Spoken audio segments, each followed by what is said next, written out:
I do like this draft. I think if we were looking at this draft right now and it was Venomcrest playing it, I'd be like, yeah, I can see this one absolutely winning. I just don't know, right? You're giving a lot right here onto a couple players that, while they had good games previously, weren't able to completely take over. What can you do with the Ambessa right here? What can you do with the Skarner? Like, the first kill in the last game went over to the Lilia. That's exactly what you wanted to have happen, but Lugford wasn't able to actually take that on. He wasn't able to make that into a carry performance. The Skarner's even easier to make into a carry performance. Can he do it, though? It's a difficult position. It's a lot of engage. It's a lot of big team fight options. You still need to execute. You still need to bring it together. Got to use them in sequence. Can't be disparate. Can't be separate. And the Skarner, while he can now grab 3 people, arguably it's a little bit harder. You need the lead time. You need to be present for that lead time. You can't move while you're channeling your Impale. It's not the flashpoint and I'm taking you home with me setup that Orianna could just convert on like that, because it is always the same every single time. There will be a level of execution while Darius Game next. will be moving forwards and Sejuani will be in range. Those aren't necessarily the 2 carries we want to be burning to the ground. Yeah, I think that I would generally be happy with 200 Bandits for how they approached the team fights in the last game. They felt very, very close to securing the picks and kills that they needed. At times, JB was millimeters away from finding the right Yone ults, and Lunkerfer struggled a little bit more than we'd expected, but if we can tighten that up again, as we said, if they get a little bit of a reset, they come into this game a little bit more warmed up. I do think that they have the chops to step up in a 5v5 and contest Venomcrest and walk away with a potential win. We are heading onto the Rift now for game number 2. There he is. It is time to see if they can actually put it up, to see if game 1 was a fluke or if 200 Bandits are continuing to struggle, if Venomcrest are just going to be the champions that we expected. Let's find out. All right, bear with us as we get our UI back together. We're working from back up here. I hope you can hear the crowd as loud as we can. Huge support for 200 Bandits. Yeah. Permanent underdog fans, the UK crowds. We do love an underdog here, and 200 Bandits, yes, they look like one, but we know there's quality bubbling under the surface. Now, Kenny, again, the exact same setup we saw in game 1. Kenny just on an outpost in the Pixel Brush in the river. Venomcrest looking for some freebies, but will not find it. Surely this is set up for something, right? You've now done the exact same thing twice in a row. It's not really netted you anything. I really want to see from Venomcrest in game number 3, however this one goes, to just completely change the script, approach from a different angle with 5 members, maybe go top, get a kill there. For right now, it's just going to be standard lanes, standard assignments so far. Although interesting, it does look like Lugfo is actually going to start his way up towards the top side of the map, so might be trying to look to actually put a little bit of pain onto this bot lane early. Oh, that's a bit of bait there. Oh dear. They crumbled. So 200 Bandits folded like a napkin at the first side of resistance. Oh, and the heal off as well. Full HP for Venomcrest. And most importantly, they prevented a sideways R and Q from Kenny onto the wave that the Karma should be playing for here. You should be starting to disrupt the Ezreal and his ability to fire Mystic shots into the wave, stack up the passive, and start to get brawling. It's the way he gets around Varus and stands up to the strongest lane AD carry in the game. And currently that is nullified after Venomcrest's push up at level 1. Oh, Bust. Bust is very much happy to just step up in this matchup, assert his dominance. This is actually the first Darius I've seen top lane in a while. It's been in the jungle for the most part recently. For good reason, it's been a very good jungler, but I really like it in Bust's hands. I think he's so good at being able to just push this one forward. As I feel like if we stop every time we see some aggression bot lane, we're never going to get to talk about anything else. This is now 2 games in a row where Venomcrest bot lane have pushed up and just made it so there's nothing you can do as 200 Bandits. You can't play through this bottom lane. That's into a Varus Karma. That's a poke bot lane, and you're just not letting them play. Bust, getting a little feisty in the top side, was looking for the spacing on Loopy before he managed to get away from it, but ultimately this is not going to be a happy time for Loopy in the top side. We're happy with game number 1. We'll see if he can hold up for game number 2 as well. Could be a threat in the fights if he's allowed to get there. Difficult position. Air and JB just trading lightly. The Azir-Orianna matchup, a little bit delicate at this stage in the game. The Azir wants this sort of pattern where you get a few attacks in. Hasn't gone for the Halo Blades, so it's not that all-in, I must generate advantage style. but the extended trends through JB do lend to the auto attacks, dealing more and more damage as Loopy starting to get into Darius's comfort zone here as Bust has a large wave just outside of tower range. And this matchup is pretty interesting in that once you hit the level 6 for these two, Loopy can actually try for an all-in. If you can grab him with the public execution, maybe get a full all-in potential, Loopy might be able to win that one. But at the same time, you've got to be so careful. If you're allowing Bust to begin to get those stacks up, if you're sitting in this lane as low health as you are, this is one of the worst matchups for the Ambessa. Knockup secured by Seneca, but Elendil stands strong, doesn't connect the piercing arrow. Pretty low in mana on the Varus as well, going to run out of tools to contest in the lane before too long. Back to mid lane, JB starting to finally get a bit of control here. Takes a fair bit of poke as well. Lunker sitting around the mid lane, but just pulls the recall. Wouldn't mind seeing Lunker for help pushing the wave there. He was on timing to stop Fraser's gank. The Fraser's just a little bit late to the party. And now the fight's kicking off in bot side. Seneca popping the early heal. Elendil trading autos with Rhythm. Has the stacks built up and needs to land the arrow. Doesn't connect again. A sidestep from Rhythm. Keeps the trade from getting too rough for him. Mana pretty much out on Elendil. This is an exhausted Varus that can't stick around. Yeah, you really need to just get out of this lane at this point. Unfortunately, with lane swaps out of the question, it's really tricky to actually try to get yourself away in this matchup. You can see double recalling just having to come through for 200 bandits. They're going to begin bleeding out worse and worse in this bot lane, and the more that you give over these aggressive plays that turn into uncontested waves, that turn into tower plates, it's compounding on this one. And this Venom Cross bot lane, we've seen, when they get themselves a lead, they can just keep pushing it. They can play out these team fights so well as well. I do want to highlight both mid laners have done their absolute best to burn teleport each to keep their XP high. Both are going for level 6 before the group contest. They both have big team fight ultimates.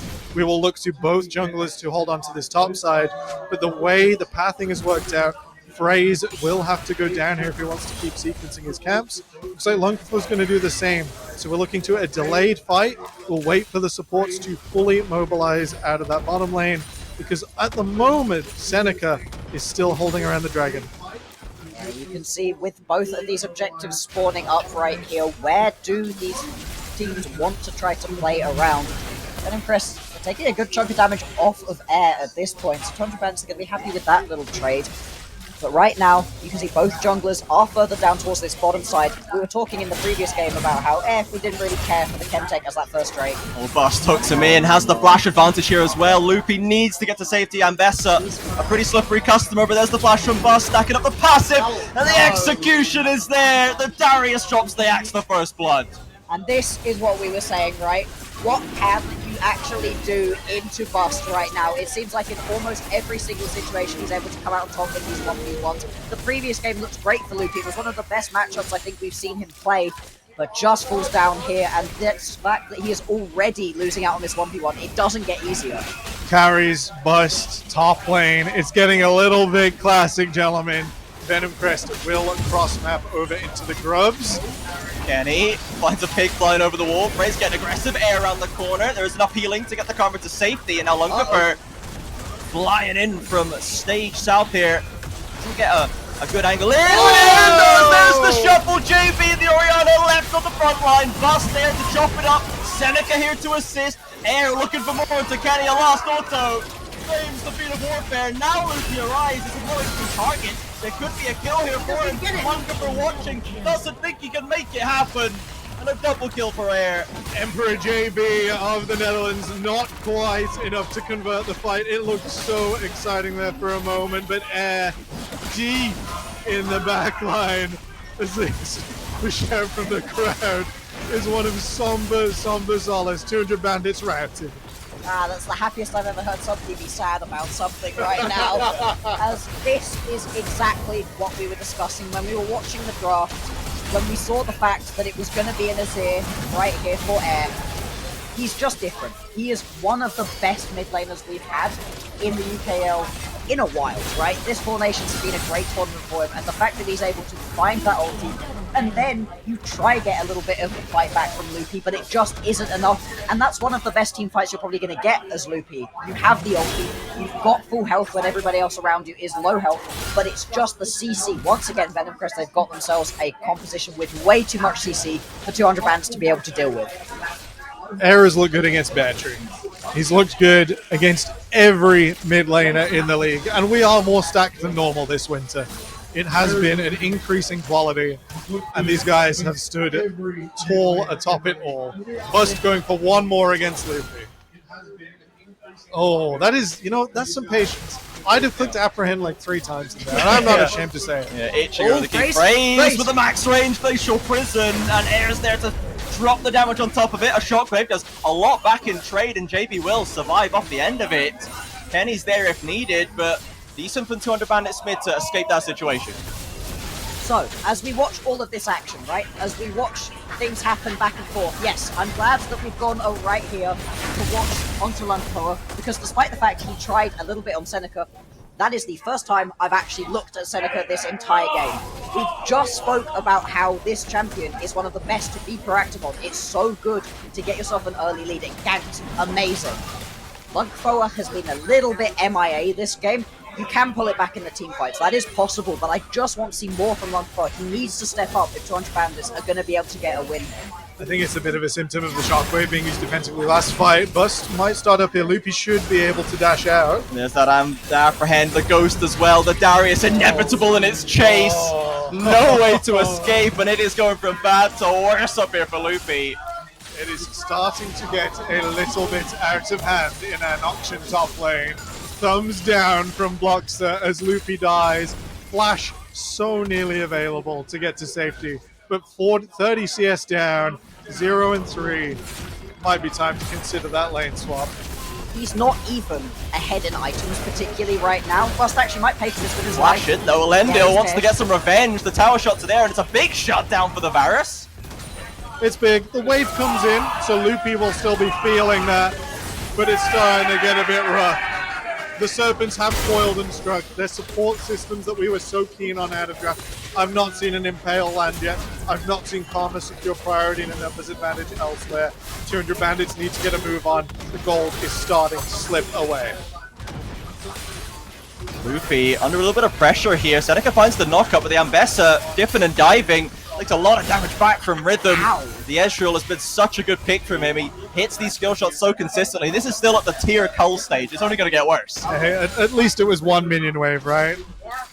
That's true. I just, the fact that this game already feels so in control for Venom Crest, and we're 10 minutes into the game. The gold lead is 2,000. That's not insurmountable, but this was not a composition that necessarily needed to get really far ahead. Obviously, you want to see your Darius ahead, absolutely, and Phrase can gank a lot on this. Oh my god, Sejuani. Sejuani and Bristle. We mustn't forget Bristle. That's what you were thinking Bristle, about. obviously the most important. But Air, Rhythm, they didn't need to get ahead in their lanes, but they've been able to do that for themselves without jungle intervention, just by themselves. It's been really impressive from Brendan Crest so far. 200 Bandits, they've got all the tools unlocked. They're not that far behind in terms of actual items at this point. Like, nobody's actually completed first items, really. The only people who have are Bust and Elendil. So it's a fine situation right now, 200 Bandits. They have to do something now, though.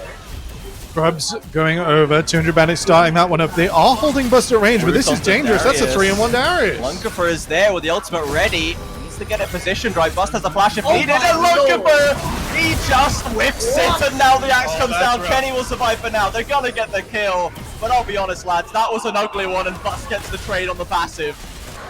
Don't even get away with the Queen. The Venom Crest will equalize the Dragons. 200 Bandits at least slowing the soul down. But can they get these grubs? And Crest heading into the scrubs once again. Seneca pops the ultimate, doesn't quite clip Elendil, but gets him one after. Rhythm and Air can't get in range for the damage. Lunkafer chucking some rocks to dissuade the follow. Phrase is now arrived. They'll get the grubs in the end, but they couldn't find the kills they wanted. This fight once again just goes wrong right here for 200 Bandits. Yes, you get the kill eventually, but trading 1 for 1 in a 4-man play, it is not worth at all. Loopy at least going to be able to get a little bit down onto the bottom side. You don't even get all of those grubs for yourself. 4 grubs right here to Venom Crest. They've got themselves one of the Drakes as well. They're in a very strong position at the moment. We're still looking for the feats though, because none of these have been picked up cleanly particularly. Feats are still available for either team. You do have Triumph and Boots picked up for Venom Crest. At least on Darius, it must be said. The only person to even bother with Tier 2 Boots right now. Having a bit too much fun completing their normal items. Venom Crest 6 up to 2. 2.5k now the lead. Lendale just barely squeaks away from air. That was about to get pretty nasty for him. All right, if you 200 bandits, it's serious question time. How are we stopping this Darius? Barreling down the side lane, it's difficult. You could maybe try a hover, but if you're sending extra numbers down there, then how are you going to hold up in mid lane? The Azir has such agency from so far away. Venom Crest threatening a dive, but pump the brakes as soon as they see the support is there. Restraint required from Venom Crest, not going to get dragged into a silly dive.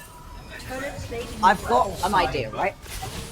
To your question of how do we deal with the Darius, have we considered don't. Full 5-man anywhere that he isn't right now and start winning through the rest of the map. Try to equalize in the gold elsewhere, because right now, if you're going for a fight around this Darius, you're almost certainly 1-for-1ing it no matter how many members you send elsewhere. Maybe it's better. Bust looked pretty hungry for a fight there. I think he realizes this too. I think if 200 bandits manage to see him coming out of base, so maybe we need a deep vision, maybe we need 3 people moving off of mid wave to then go and push that wave, see Darius on it, and then make a move elsewhere. Urgent. There is no teleport. There will not be that instant reinforcement. But currently their tier 2 tower is looking pretty rough, and Kenny is happy to come across to support. A longer setup could see it. 200 bandits have got to start acting though. They are seriously on the clock. And there's not really any deep vision at the moment for 200 bandits either, so it's really hard for them to see that Darius and know where to go, because it's not like Bust just constantly walking top lane. He's moving around the map right now very effectively. JB, he does have his support lurking there. Lunkenville for the setup onto air. Shockwave. Oh, there's the Shockwave. Blanca for an instant ultimate from the Azir, and this is what we mentioned in the draft. The Azir is such a good stop button for this. Ice cold reactions there. No flash away. Nothing extra wasted.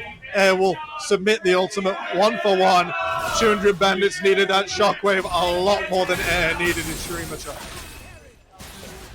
And this game just feels like it's slipping away from 200 bandits, despite the fact we haven't actually had that much action in the last couple of minutes. It's been pretty calm for a while, but the gold lead continues to expand. It's now sat around 4,000 in the favor of Venom Crest. It'd be interesting to see where that split is. Obviously, would expect for it to be a lot towards the top of the mid lane right now. But Rhythm's not had a bad time of it either.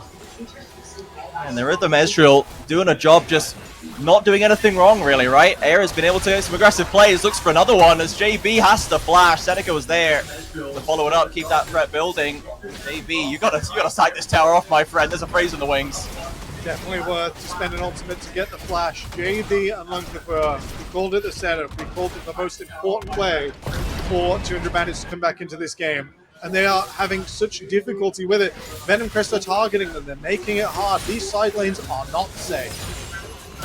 No, they are not, and it's just going to get harder and harder. This game doesn't get better. You've not got a scale and composition of dreams that you can try to play around.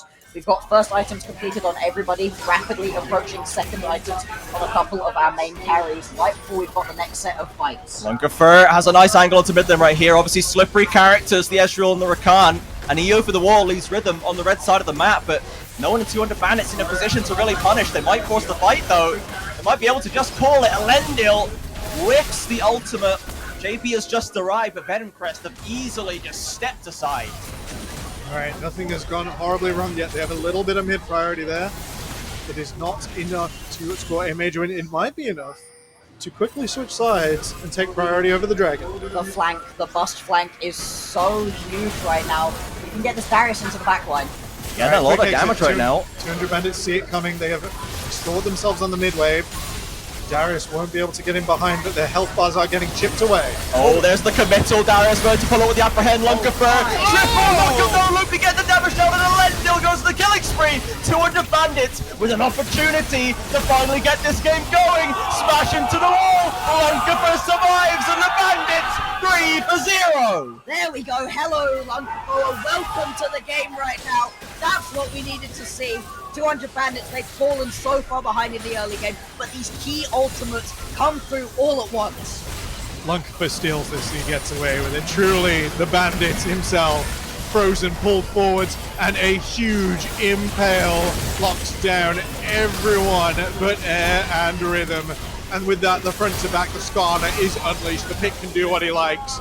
Triumph holds them up, and 200 bandits move into the Dragon and move out on the map. You're allowed to have a quiet early game if you make plays like that. Oh, yeah. That is what we needed to see right here, and that gets so many of the main carries back involved that you needed to. Elendil comes away with a King's Ransom off the back of that one. 3-0-2 now, sat in such a strong position. He's also pretty much fully stacked that tier as well, so once he gets that upgraded as well, he's going to be in such a strong position right now. And off of the back of that, they're also going to pick themselves up the Drake. It looks like here... Oh, hang on. Bust oh, goes no. is pretty frustrated after that play. He's looking for some revenge, and Seneca's there to make sure he gets it. Loopy, the lovely sidestep, and a flash. Seneca can't get it done. The Ambessa slipped away. Beautiful slipperiness there. As soon as Loopy isn't committing all cooldowns, you can no longer 1v1 the Darius. Excellent patience to pull away two members of Venomcrest from the Dragon. What? That stun didn't connect. Lunker's got to be furious here as Air won't get too much damage now, loses the ultimate at least, but 200 bandits, I think they thought they had that one. Yeah, I think he got away with what could have gone very, very wrong there for a moment. Just to loop it back around to 200 bandits are doing. With the Skarner, with the Heartsteel, and you're getting a bit stronger. The Aftershock stacks up nicely with it. I think also, if you're not a Varus main, it's worth mentioning that Varus is no longer this 2-item lethality boxer. Now scales up more evenly to 4 items. He isn't Sivir, he isn't Tristana, don't get me wrong. He won't hit quite as hard as Ezreal, but the range is there, the safety is there. And if 200 bandits need to be patient for this setup, the Varus will do better than you would otherwise expect. And as much as we were talking about how Rhythm had done really well for himself in the laning phase, it wasn't like they actually managed to convert on their pressure into kills. It didn't turn into a massive deficit right here for Elendil. And then after that good play in the mid game, you're now sat in a pretty good spot on this champion. We'll see if they're going to be able to actually fully scale up, get this Varus to the point at which you're talking about Temporal. But it's been a good enough mid game that things are now feeling far more even than they were earlier on. I wonder if this is it, gentlemen. Are we on the bridge? The bridge to a mid game that Venomcrest don't immediately own at a 7,000 gold advantage? Well, that's the momentum tipping point, right? You get one good fight and you realize that the formula works. Yes, our draft actually functions, guys. We can do this. And like we saw in that fight, especially Darius, Bust Darius just kind of did nothing at all. It's a 4 kills or no. It's a bit useless in situations like that. Man got front to back. Yeah. Yeah, indeed. And hey, I was chatting to a couple of the 200 Bandits players at the beginning of the day, and they looked super confident for things. They were talking about how, hey, it's going to be a 3-0. They didn't say for which team, but they said it's going to be a 3-0. The sort of confidence you do like to see. All right. Sure. But it looks good on Aaron. Okay, JB on his own coming from the side, looking for to reinforce. Ooh. Midway being pushed in, and Venomcrest tried to pull the trigger there, not quite connecting. Good flash to take off the board right now. Bust is about to have his flash back up. And as much as I've been, decrying not the best last team fight, he's probably pretty mad about it. And now with Varus with no flash left, that is a very vulnerable target for Air, for Bust, for Seneca, for anybody who wants to look the wrong way at him. And the thing is with both of these compositions is that you've got moments where all you need is one massive ulti. We've seen that massive ulti from Monkpoa. If JB gets a big shockwave off, that can change things. Same thing for Air though. If you can get that big ulti that we know Air can do. He's been such an incredible Azir for us throughout the entirety of the split. Him and Lindsay, those Azirs are just next level. If he can pull that ulti out for his team, then that's a huge way for them to get back into this one. And despite the fact that mid lane play went wrong, they're still 2k in the advantage. They're still fine. It's fine, but flying against Venomcrest does give incredible feelings of very good right now. And that's just the way this split has gone. Venomcrest have looked dominant. With that mid-tier 1 tower, Lunkerford to the rescue may be a little bold. There is not a lot of reinforcements right now. The map split evenly between 3 lanes, and the Herald will go down without major prize. 200 bandits. We have hit a quieter point in the game right here. We've got a couple of tries from Venomcrest. They've got a flash here, they've got the Herald into mid, bit of damage on the tower. But they've not been able to make a play stick right here, and 200 bandits have been sitting back, happy to receive their attempts and simply step away from them. Do we need to see more action out 200 bandits? We managed to see a successful kind of re-engage with them before, And is it just an issue of not enough tools, or are they happy to sit back and let this happen to them? This is absolutely fine. It's not like in the previous game where they really needed to push the pace forwards. This composition scales just as well as the Venom Crest one. You're going to be okay in the later game. And right now, the fact that they're not bleeding out, that they're keeping the gold gap at what it was before, I think is perfectly fine. This composition's all about the team fights. You just need to get to the point where team fights make sense. We've got a Drake spawning in 30 seconds time. Perfect. We'll go fight around that. Atakan is up as well. Maybe you force around there. The only vulnerability I see in 200 Bandits holding this position is that Rakan has a pretty easy time weaving through without an ultimate or a major cooldown. It should be reserved to catch rhythm, catch air out, and convert that into advantage. Is pretty favorable. Lunkafer can do it with the body. You're going to see that on the movement into the river. On the other side, Venom Crest. Aggression onto the Elendil with no flash, remember, and there's no one left to help him. They pinned him against the wall. The Lunkafer keeps him alive. Bust stays. The execution drops the axe on his head, and as a run rampant in the backline, JB trying desperately to escape into Blast Cone as the rest of the fight crumbles for the Bandits. One step out of place, and the Venom Crest strike. Front to back, looking good. Luffy unable to reinforce there. No good teleport points. Remember, it is slower now, not only because you have to channel, but you got to move across the map as well. You ain't coming out on that minion wave in time to save your team. 200 Bandits wanted top priority in the river, wanted to get the setup, but the approach was just made a little too easy by Phrase getting started. And Seneca was somebody that we, as a broadcast, haven't talked about a lot, because when you look at this team, it's full of carries. Seneca hasn't particularly been that guy for the team. He's been good, but he's not been excellent. Well, that was a brilliant engage right there on the Rakan, was able to just get everybody split from 200 Bandits, and these are the kind of team fights that this Venom Crest composition thrives in. Really well played right there from Seneca. Alright, I think if we want to see that not happen again, 200 Bandits have to have Luffy on lock. You need the extra body to allow for the freedom of movement, to allow Elendil to fire up round after round.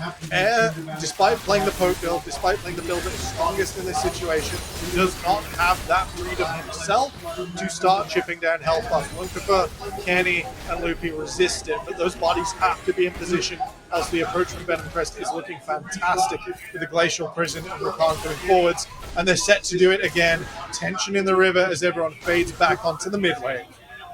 Again, 200 Bandits happy to not contest too hard. They don't seem like they want to be dragged into anything untoward. It went tough for them last time when they put that foot wrong. Loopy now returning to top side.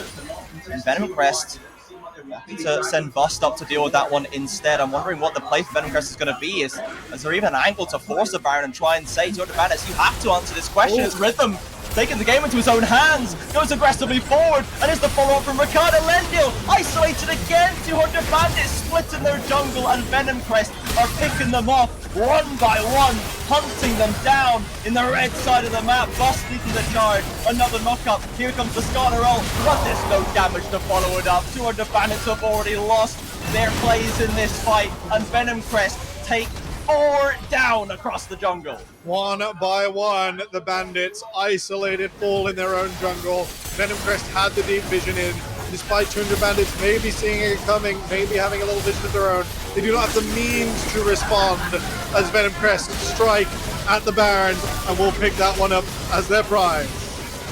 Seneca, Rhythm, these two, they had a quiet early game, but now they are popping off. That's now 2 fights in a row where Seneca's found a big engage. Rhythm starts that one up. You don't usually get fights started by an Ezreal, but like you said, taking things into his own Shopping hands. from JB. He's fine, he's chilling, he's okay, don't worry about it. They lose Atcap, this is well done. Brutal to lose both of those big objectives in one big shot.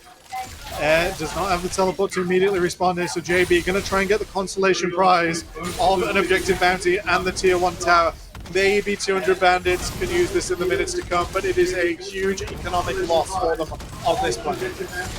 They just do get it. I really didn't think that JB was actually going to be able to pick up this mid lane tower. Oh, Bust is hungry. Yeah, let's see the claps. I think Frey's also going to be looking for a big ulti here. Dragon's still 2 minutes away. Not a huge issue to force this, but I think Venom Crest are feeling themselves. 200 Bandits peeling back again. They've had a tough time the last couple of fights, and Venom Crest are emboldened by this. Seneca with the flank, caught up by the Elendil ultimate. Lunkafer stabs him against the wall, gets the knockup, but traded and kills. Still lets Bust get onto the front line. Kenny sliced down and removed by Rhythm. The Darius escapes alive. 200 bandits hiding under the safety of their tower. And the last few skill shots catch out Luffy. The re-engage from Runkefer in the 3 versus 4. Look at the Sand Soldiers holding JP and Elendil at bay. They take a lot of damage back. But Braze lands the ult once again. And the tower cannot find a trade. Elendil, the last man standing. Gate kept by Rhythm. It's the ace for Bed and Press. What I need to know is if Rhythm is pressing the emote button there or if it's bound to kill. Because if so, that is gorgeous emote usage right there. Gorgeous Ezreal as well. I was so excited for this flank right here out of Seneca, but it just doesn't happen. Apparently though, blowing all of your big calls right onto a Khan to get that initial kill doesn't work.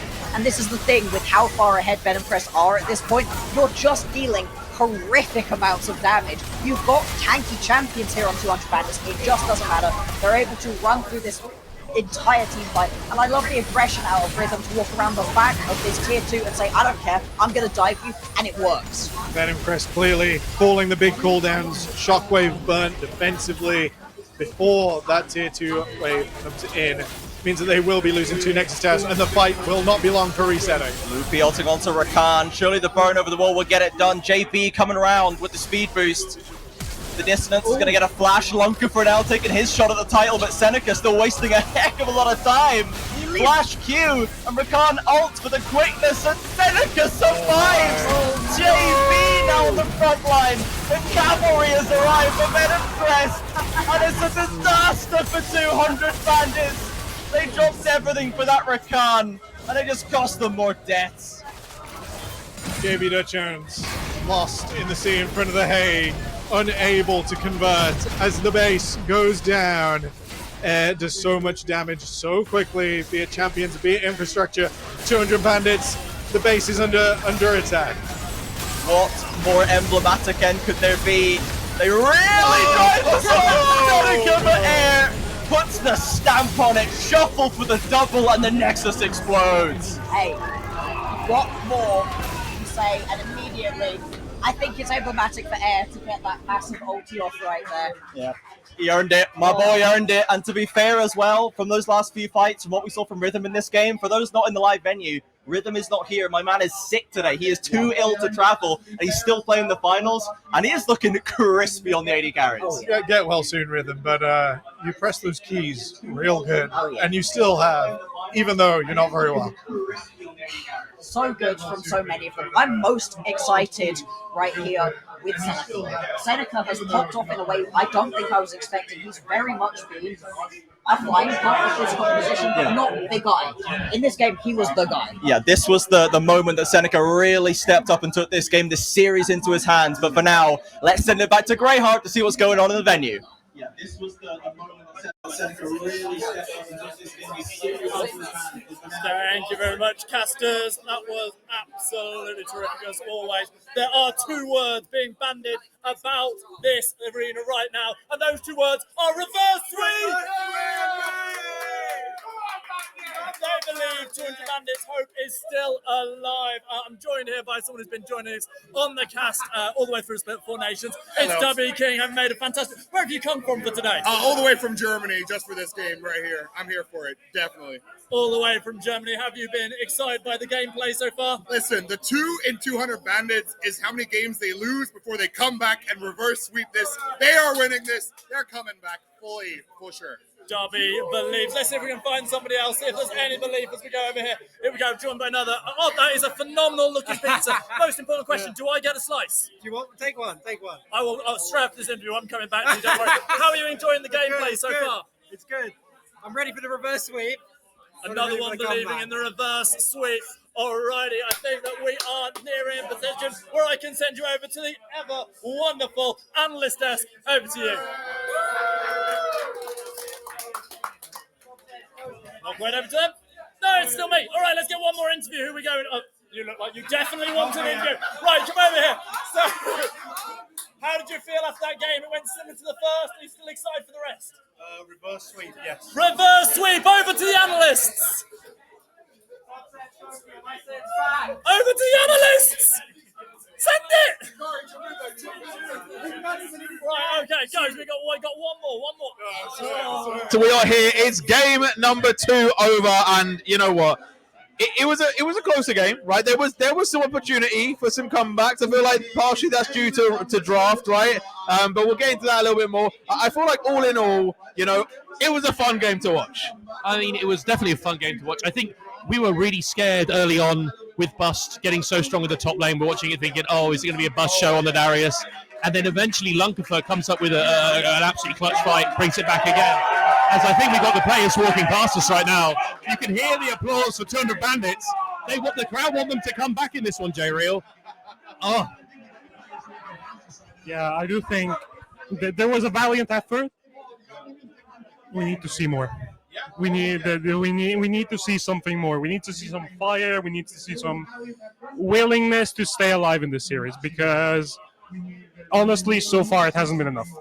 The 200 Bandits have been caught lacking time and time again. Venom Crest have showed up with a game plan. They've showed up with the consistency that we've seen the entire split, and it's showing. We need to see more from 200 Bandits if we want to go to a game 4. No, indeed, and look, they've not got many more chances. Like, let's put it simple, right? It's 2-0. They need to win a game, otherwise we're done. We're all going home, So it's they've not got many chances. They got to get back into it.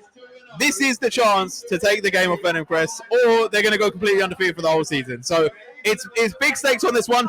Let's get into the game, though, because I feel like it started off, as you said, Bust was doing just madness. It was going pretty crazy, but we're going to get a replay here, right, of the team fight. It was a little bit later in the game, 17 minutes. It just looked really good for Venom Crest. Yeah, I mean, we were sitting there thinking, is Elendil going to be able to carry this game? To be honest, he was 3-0-2 on the Varus. Very, very strong. And they managed to pick him out, get him caught. He had no flash. This is 200 Bandits approaching the Dragon without ADC having flash. They get punished, and this is just a complete fight win for Venom Crest. And beyond that point, it was all Venom Crest. Yeah, and it's a sentiment where there was some success earlier, right? Like, I think about 17 minutes, we saw that amazing Skarno grab. I don't know if we had that replay. And there was moments where it's like, looking for, it's like doing what we're expecting. Like, this is the moment. Your man, Harold, was doing it. I mean, I think that the share of the pulling off that play has to be shared with Bust, hooking him into the entire team. But I do think Lunkifer looked good on the Skarner. A few missed charges, like Ishtal's impact not quite landed. That could have probably turned the fight. As we see, Bust brings him into the team. He just presses ult. Yeah, not much else to it, honestly. Really good instincts on the side of Lunkifer to just... It's really good from 200 Bandits there, but they need to take the tempo that they got from that play, do something with it. It felt like they went back to a stalemate, and Venom Crest were more than happy to be into it. Slid up the 1-3-1, just play for the sides, collapse onto team fights, and just then roll the game, because you still have that little bit of edge since the early game. It was a good moment. Sometimes pressing R at the right moment is the most important thing. I think Yangos was the one that said it when it's like playing Carthage. She's pressed R at the right time. Skarner, there was a moment, it did work. It didn't stay like that the whole game, right? We're going to go to the final replay that we have. It's the team fight at the end of the game, 28 minutes. It started off looking good for 200 Bandits. They looked like they were actually going to turn this one around. But at the end of the day, actually, we do have a play before that. We're going to go towards the Grubs. Early game of a different match. Okay, we're going to ignore that one. That's not us. A bit of trouble right now. The 28-minute team fight, right? It looks really good for 200 Bandits at the start. Then there was this kind of weird backward and forwards trying to get into the fight. And then when it actually turns out to be, it's Venom Crest all the way. I mean, absolutely. And we see here that it's just a case of, I think here, 200 Bandits, they overextended. They managed to get the pick onto the Rakan. And once they get that pick on Rakan, you think, okay, maybe they can do it. And they just can't. And it just ends up being the 200 Bandits. They walk in again and again, one by one. And we were in the green. I was saying, this is Elendil's game to carry.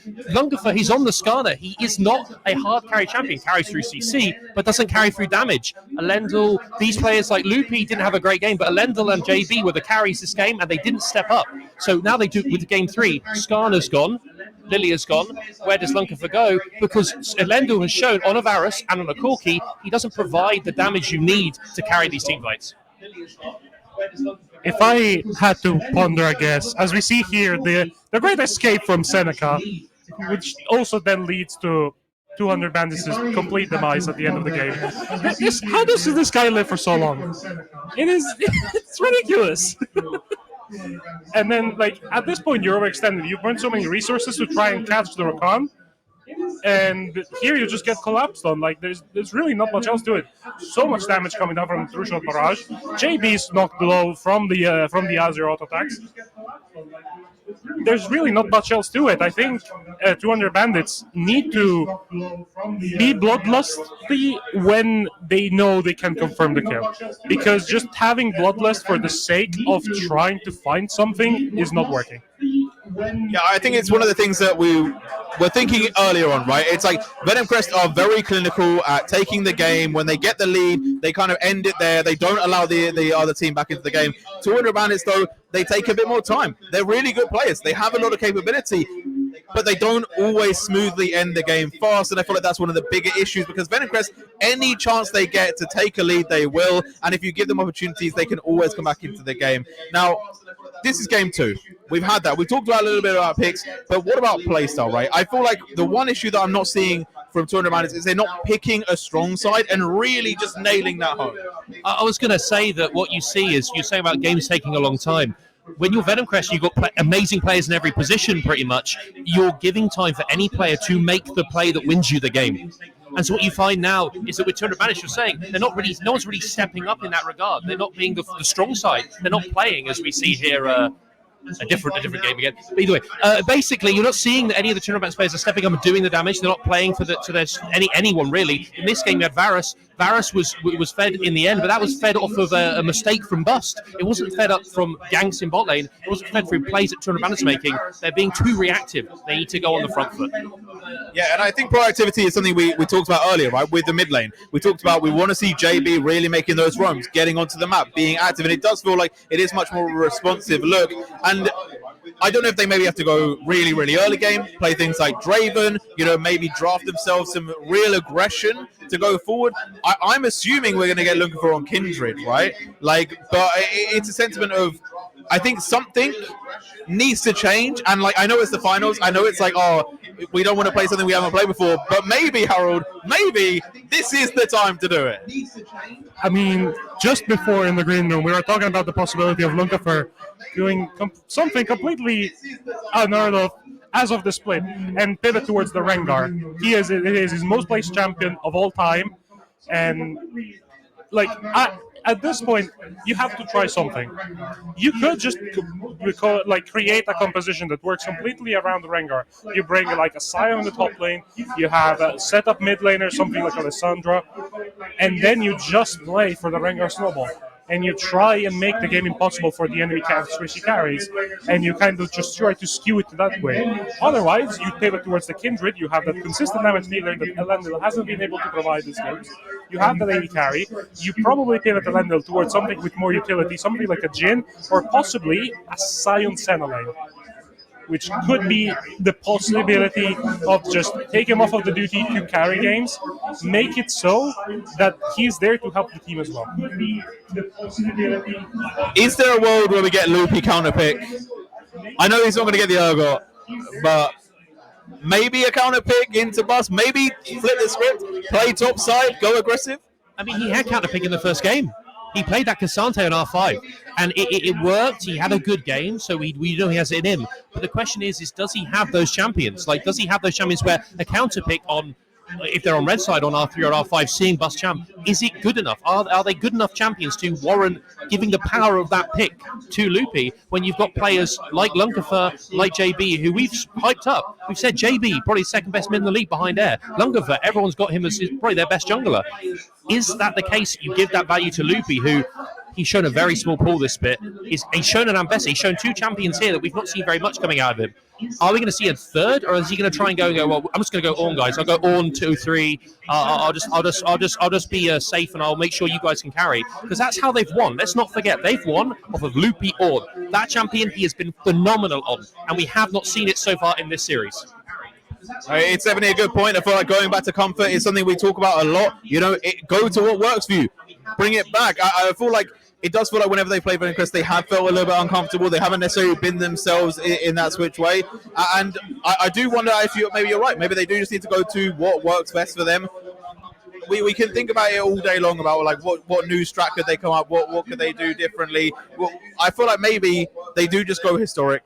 They do just take it back one step, and maybe they can win the game. But Harold, I think we should also give some credit to Venom Crest, right? I feel like Venom Crest today, they've come into the finals. It seems like it's been absolutely no change. They've really performed to the top standard. Yeah, honestly, Venom Crest have been looking really good. A few slip-ups here and there, which have allowed 200 Bandits to make it close. But when it comes to like the standard, all the off-playing that we've seen from them, this is consistent. This is great. And honestly, Air has been on a rampage both games. He has been really, really, really good in both of them. He has been able to just consistently edge out and lead in the mid lane and hold on to it and transfer it to the side lanes. I think as much as we've talked about the jungle, we've talked about Ellendale and again the rhythm with very different players. I feel like top lane is one we haven't talked about as much, but I do think Venom Crest, honestly, just right now, just have too much firepower. Okay, well, that's a lot of a breakdown from us. We're going to go to interview.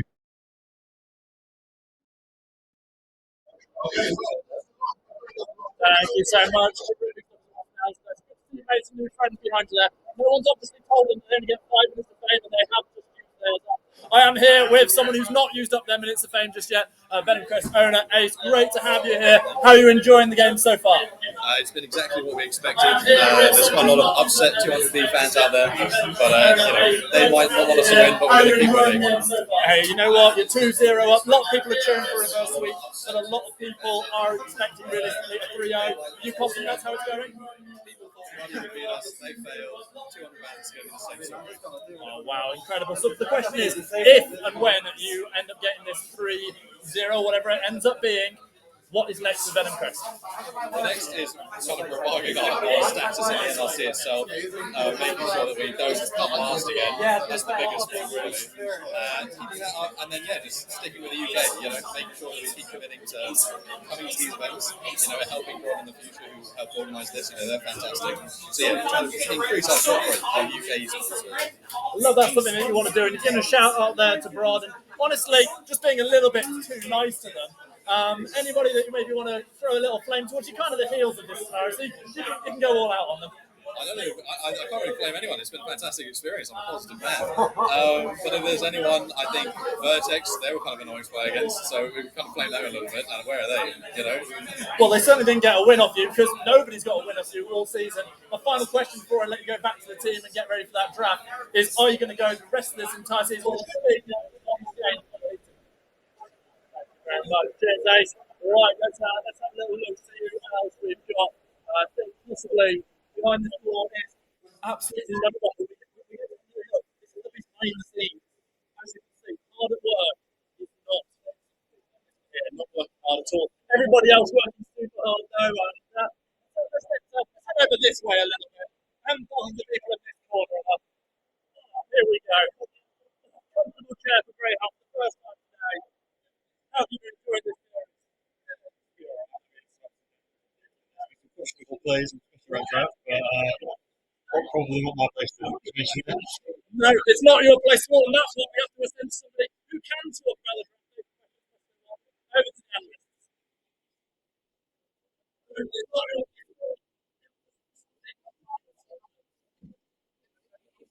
Oh, apparently it is our place. Let's talk about the draft so far.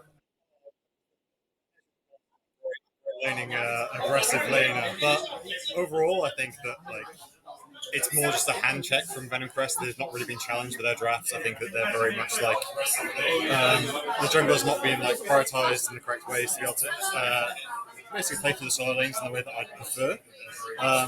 which is great for this level. Like they're winning, obviously, and it's going well. But I think if you're looking to go further and increase your leads, I think you need to look at those levels to improve. And if you were the coach of 200 Bandits coming into this one, what would you be telling them to do different to reverse the fortunes of the first two games and give this crowd the reverse sweep that it wants? I'd say force the split map on the bot side this time and actually stay with it for the second rotation of jungle clear.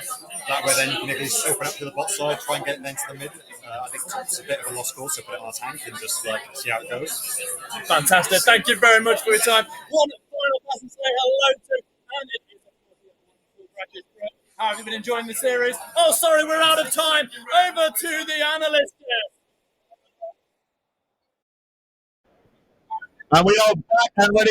Game 3 is soon to be underway, and the draft is coming. What do you want to see from the draft? Right, we saw Skarner go all the way to the second round. Anything can realistically happen.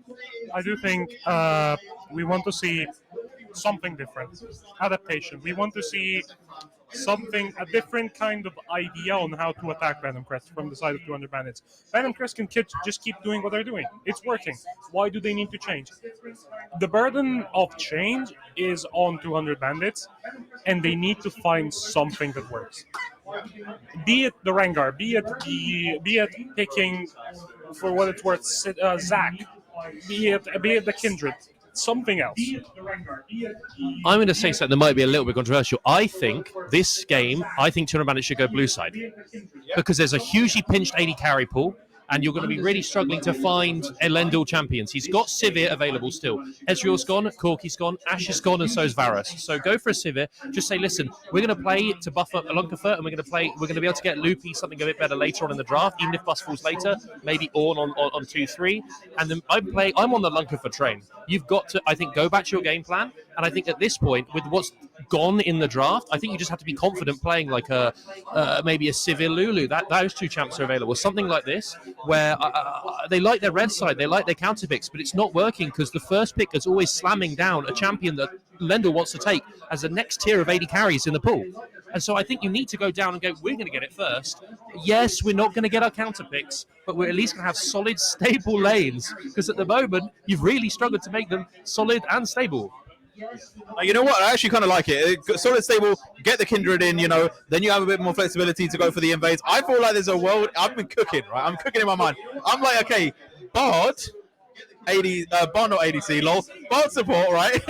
Bring him in, allow Kenny just kind of roam around the map, right? Potentially cause some problems with Lugafar, right? Get aggressive, try and make some big plays, then maybe switch it up, have that Sivir like you said, right? And then go like Galio in the mid lane, right? Go something where you can just rotate, but not because you got the wave push necessarily, but because you can just be to those fights, right? So that's what I'm kind of thinking about. Obviously, there was the call about like Nocturne potentially going somewhere, right? I definitely think it's got a lot of potential. I don't think it necessarily works super well for 200 Bandits, which I guess could be the little bit of a caveat of fear, because if they go things like Camille, Nocturne on the other side, the Galio maybe not going to have as good a time.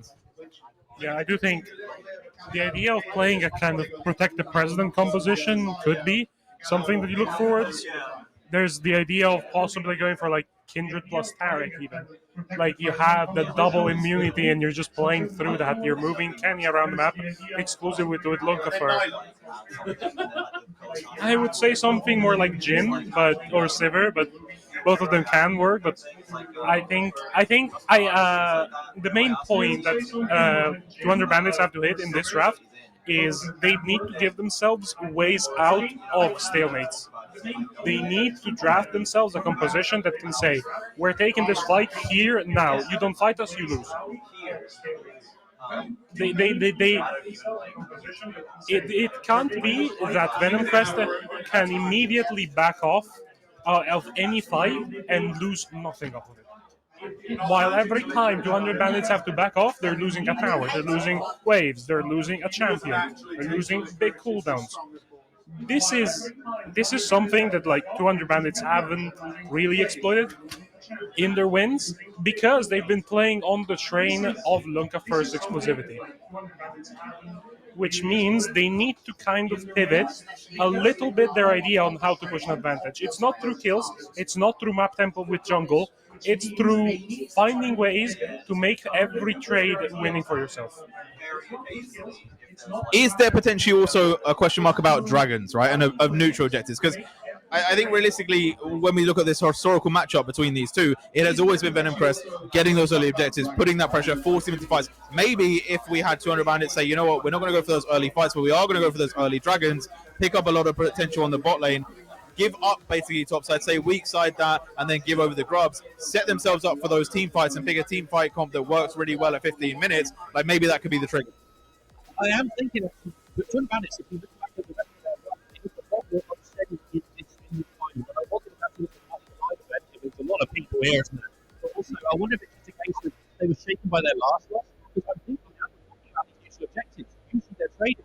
Usually they're going down those kind of routes. But at the moment, nothing is really happening on the map for them. They're sort of constantly, as we've said, reacting. Whereas we saw that in the replay for the grubs as well. That's that they weren't there early, right? So I think in the end, 200 bandits, they need to actually do what you're saying. Go for the farm. But you need to make sure yourself in the game to a point where you're not waiting for a miracle play. You're being able to make the play in the first place. Yeah, talking about miracle plays, let's roll a VT. Right, we have 200 bandits taking a big play from behind. And we should be getting that one on our screen. And like, it's just to illustrate that this is a team that can make it happen. Yeah, I mean, this is a team that has shown resilience. But it's, I never get this point of trying to force something. In this fight, they do everything well. They try all the first fight. But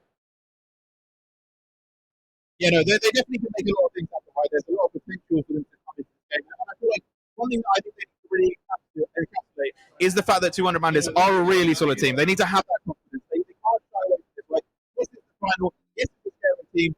They are also a team that has knocked out a lot of big hitters, right? They took out a lot of people. They were against the odds and coming through to get to the finals. I'm going to say here, they need to remember where they've come from. I know that's the cliche, remember what made you, but they need to remember they've beaten Brods, right? They knocked out Belfast Storm. They managed to take, they didn't get any games off Venom Crest, but they managed to make it close. In the regular season, they made it close as well. They need to remember, firstly, Venom Crest are beatable. Yes, they're very good. Let's be honest, they're very good, but they are beatable. And also, go back to what made you. And the one champion I'm going to bring up again and again, where the hell is the Ornn?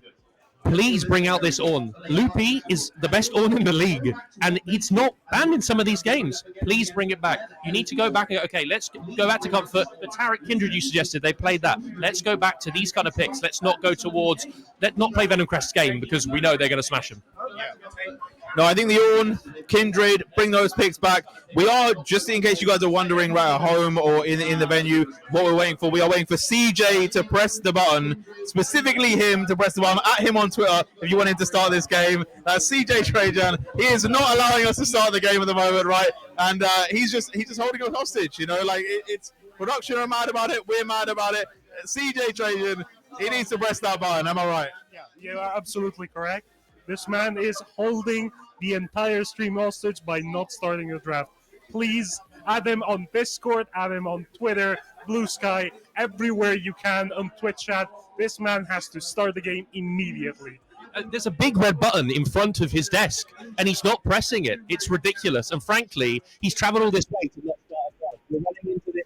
We're going to a 5-game series. We need to get it going. So, CJ, set that up. Okay, and I think we're actually even gonna. I don't know if we can do it. Production asked me to turn the camera off,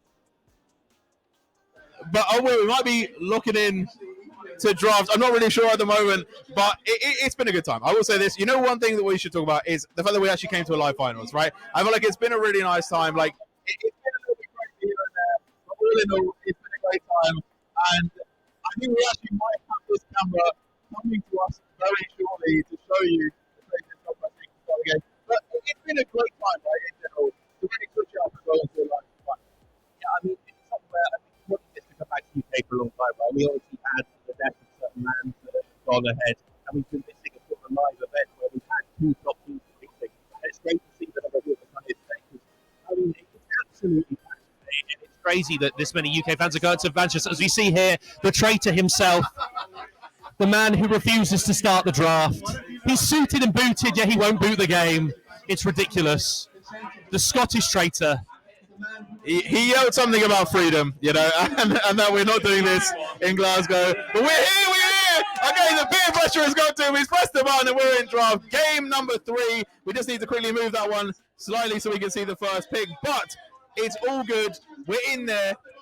Game 3, Venom Crest on blue once again. So we didn't get the switch up that you were asking for. But will we get some of the champions that you're looking for? Ornn was on the top of your list. I want to see Ornn. I want to see Sivir. I just want to see them go back to ultra comfort for a game 3. You're in that final, the final game of your season. I think you should need to go back to comfort as we see a Syndra ban, the Aurora ban. Expect these bans to be pretty standard, right? Like you're not going to change your bans in a Fearless very often unless there's something really scary left up that the counters are gone for. So yeah, Urgot. We expect. I mean, I can say Urgot. We expect sort of Urgot. We expect Vi to come through next. Very exciting. Wukong. Very exciting drafting, of course. But other than that, we want to be seeing comfort from 200 Bandits. Go back to what made you. And on Venom Crest's side, I think you can sit there in your comfort zone. You're already 2-0 up. I think you can throw some stuff out there. Not go to embarrass 200 Bandits, but there's one champion that's now been banned, the Kale. I wonder if they said the Sivir has been banned by Venom Crest. What does Elendil play? I think at this point you do have to pivot to something stylistically different even. I would love to see the Ziggs that we've talked about before. At this point, Venom Crest have to target something though in this draft. The Camille ban from 200 Bandits is what surprises me. As we see the Kalista come through for Rhythm. Oh boy. Oh boy. And we talked about the early game, right? We talked about early game confidence. We talked about this Lucian. The Kalista, I feel like embodies it to the max. I feel like this is a really strong pick. I like it. I want to see it with some aggro. The Xayah being locked in, though. No Rakan available. It's a little bit different. It's also, I feel like, not the best against Kalista. Yeah, I imagine the lane is going to be quite difficult here. Even the Rakan's gone. Remember, as you said, Rakan is off the table. So this pairing here has to be like a Taric maybe coming out from Kenny. And then we see the Nico and we see the Gwen. This is a Bus special. Bus is incredibly good at the Gwen. This Nico as well, assuming in the mid lane. I don't think Fraser's going to play jungle, but it's possible. Also support as well. Yeah, I mean, this is a triple flex in theory, but it's very likely now I think about it. The Nico in the bot lane with that Kalista. You then got this Victor. I mean, I just think that right now, Venom Crest draft is so standard, so solid for them, and I'm a bit concerned already about 200 Bandits, Harold. I'm just going to say, currently there are 3 squishy champions on Venom Crest. They're holding R5 for jungle. This is a Rengar angle. I don't know about Rengar. I don't know if we're going to see Rengar, but you are right. Like there is a world. We have gone for the blind mid and the blind top lane here, unless they're assuming that Nico is going to be the pick in mid lane. I think there is potential for flexing here. The Silas being taken away, it was something that Air played really well against him before, so I do like that a lot. And also, obviously, the Tristana could definitely have a lot of potential here. The Kindred is gone from the side of 200 Bandits. I mean, we're just sitting here in bated breath to see if it is a Rengar angle, to be honest. You just pointed out that's just Tristana disengaged. Silas also gone as well. I wonder if we're going to see here, this is a possibility for the luck of a Rengar. 2.2 million mastery point Rengar coming out. I hope it is. I'm hyping it up because I'm what's left of him. Maybe we have to get Ivan support as well. Ivan support, Rengar jungle. I want to see it, Harold. You're not too happy about it. The Galio, I like the Galio. It's good. It's still being engaged. It's also a lot of potential. Can move around the map. And Rengar, when he jumps in, you can follow in. I am more and more concerned from this game. I'm not gonna lie. There's a lot of frontline on the side of 200 Bandits. That is really good. You're protecting your Victor and your Xayah. They're able to deal the damage. On the other side, for Venom Crest, a lot of go forward buttons. The Nico is probably going support. I would wager, because the Nico Kalista combo is just kind of ridiculous. You need to get some frontline though at this point. But that's just slamming down the gauntlet. That's a Jay's top lane. Hold up. Hold. No, that's boring.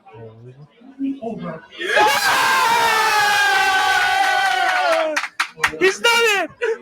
It's time. Rengar in the jungle. This is a moment. It's monumentous. It is massive right now. Woo! Rengar in the jungle. I don't really know what to say anymore. I mean, this is okay. This is he's not playing the entire split. He played it in promotions, yes. They didn't get through 200 Bandits. They end up coming through a promotion tournament, through dodgy means, but they're here in the final. He's bringing out his main, and look at the team comp built around him. He's got the Galio to follow. There's a tank in the top lane he can try and play around. There's squishies all across the enemy team. Yes, okay, I'm overhyping it a little bit. It's Venom Crest. It's Bust on Gwen. It's the Phrase Zins out. It's the Air Jace, and it's the Kalista and the Nico in the bot lane. But I mean, you're going out on a bang here, Turner Bandits. You are going out on your terms, and what more can you say about that? That's exactly what you want to do in a game 3. And I'm hoping that Pixel Art is as excited as us. People at home are excited as us because, yeah, on the desk, just the raw excitement. It's a vibe. Someone clip that shit at home, but it's going to be a great time, right? It's time for potentially the final game of the series, right? The Rengar has come out. Can it be the upset of the year so far for Venom Crest? Is it going to be 200 Bandits taking a game? Well, if it's not this one, it's not any. If you want to Bandits are taking this one. It's time for the casters. Trajan, Temple, take us away.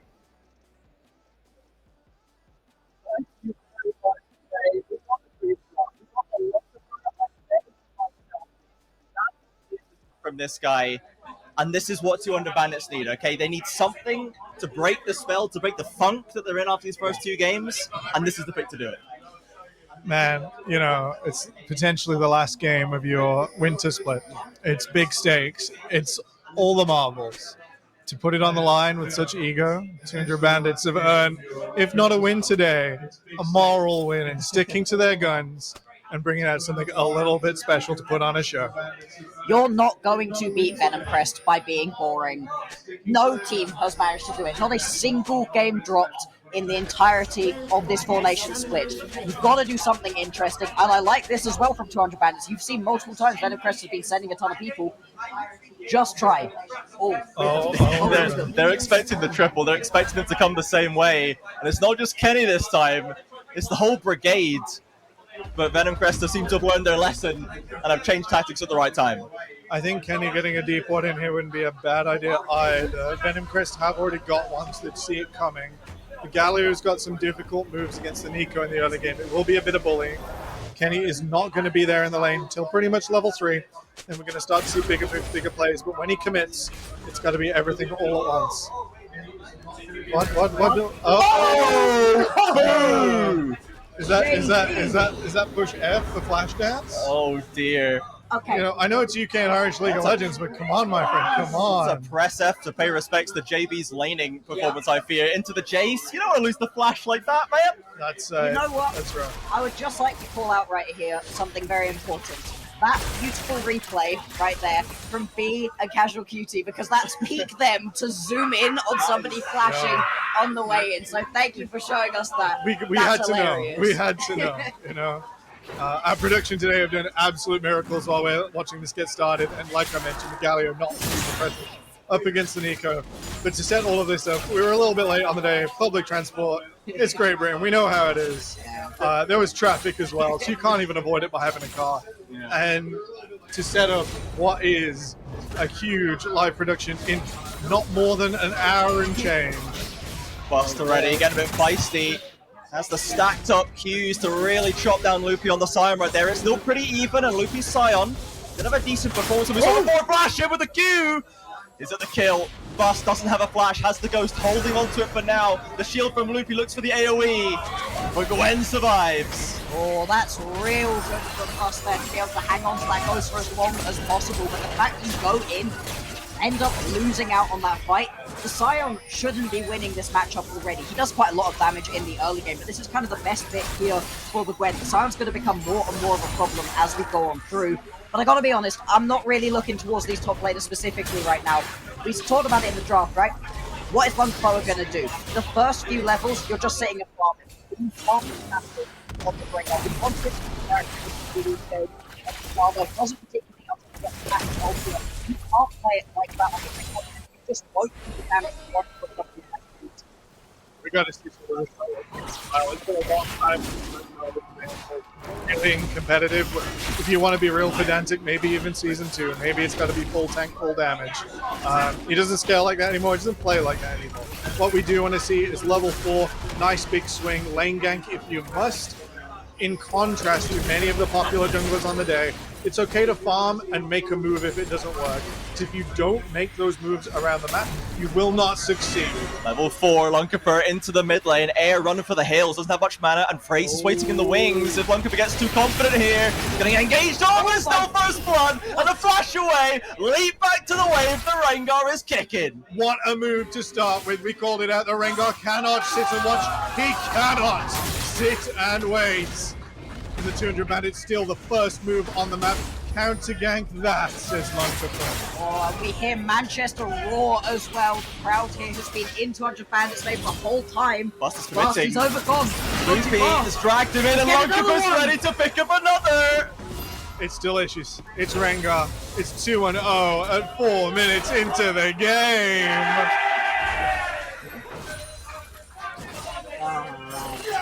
You can see them, there we go. We even get to see the crowd right here.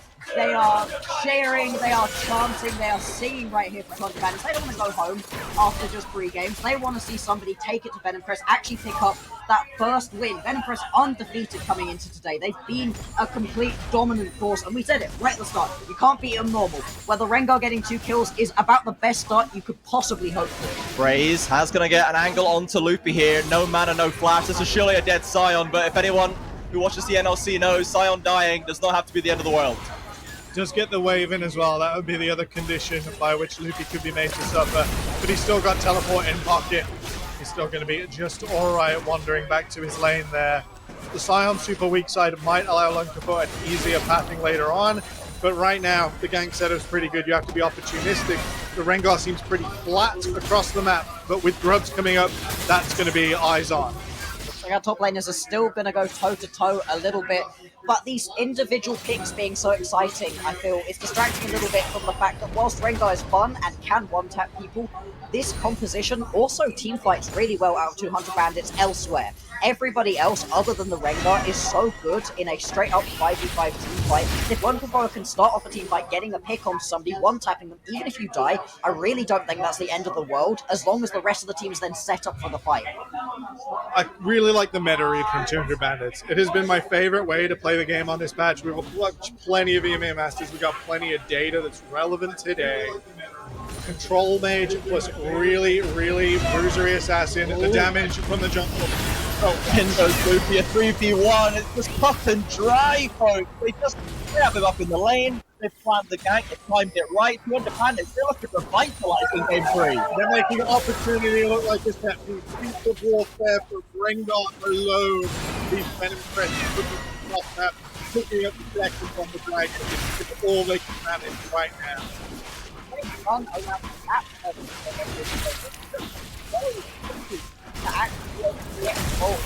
actually, what's up?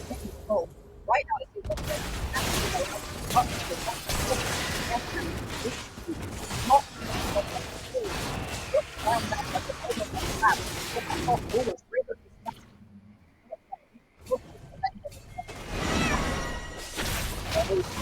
as fun. Hey, what do we say here?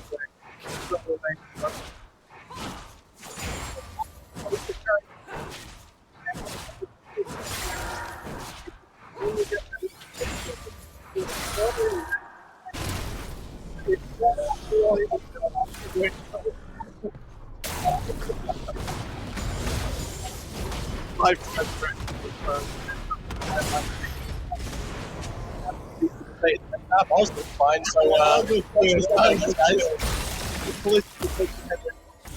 have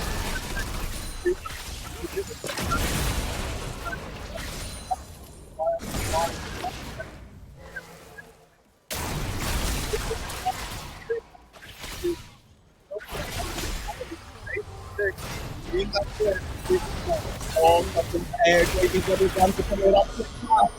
Away from the Jays, continue to accelerate through this weekend.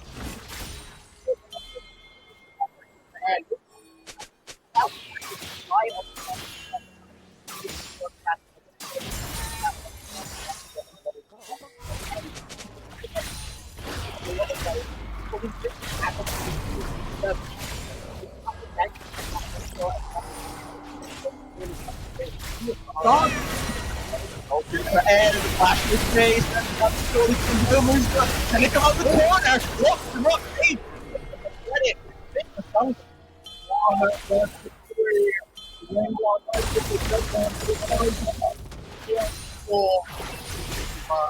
alive. Just about get to it.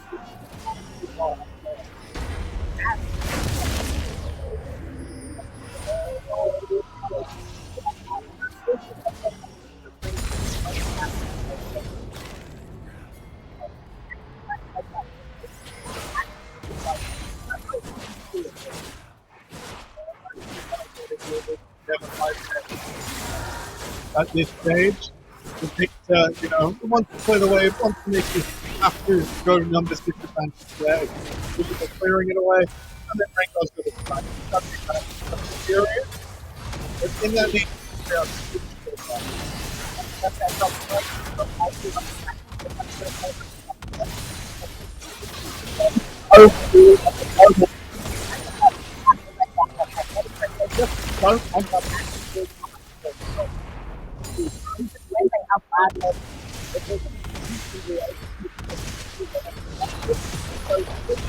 Still an absolutely fine note.